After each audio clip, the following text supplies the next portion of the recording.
Hi, எல்லாருக்கும் வணக்கம். பூனேயில் ஒரு அப்பார்ட்மெண்ட்டில் 11th ஃப்ளோரில் ஒரு பொண்ணு வந்து வாழ்ந்துட்டுருக்காங்க. அதுவும் தனியாக வாழ்ந்துட்டுருக்காங்க. அந்த டைமில் அவங்க டோரோட காலிங் பெல் வந்து அடிக்குது.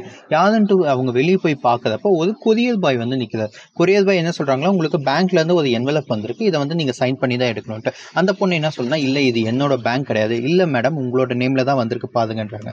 சரி கொடுங்கனதுக்கு, இல்லை நீங்கள் சைன் பண்ணால் தான் நாங்கள் கொடுக்க முடியும்னு அந்த மேன் வந்து சொல்கிறார். சரி அவங்களும் சரி பெண்ணு கொடுங்கனதுக்கு, இல்லை என்கிட்ட பெண் இல்லை, நீங்களே பெண் இருந்தால் எடுத்துக்கன்னு அந்த பொண்ணு உள்ளே போனப்போ அந்த ஆளு உள்ள வந்து கதவை வந்து லாக் பண்ணியிருக்கான். கதவை லாக் பண்ண அப்புறம் அந்த பொண்ணு வந்து பார்த்துட்டு என்ன ஏதுன்னு கேட்ட உடனே கையில இருந்த ஒரு ஸ்ப்ரேயை வச்சு அந்த பொண்ணு மேல அடிச்ச உடனே அந்த பொண்ணு வந்து மயக்கம் போட்டு விழுந்திருந்தான்.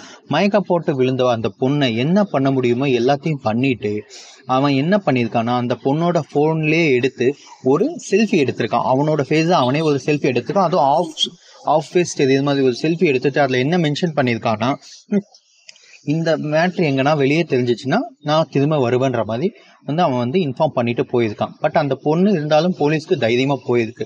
ஸோ இந்த விஷயத்த வந்து பெருசு பண்ணி இந்த சில சைக்கோ ஆளுங்கள்லாம் வந்து சுற்றிட்டு இருக்காங்க. அவங்களெல்லாம் வந்து சீக்கிரமாக கைது பண்ணுற மாதிரி நான் போலீஸ்க்கு வேண்டிக்கிறேன். தேங்க்யூ.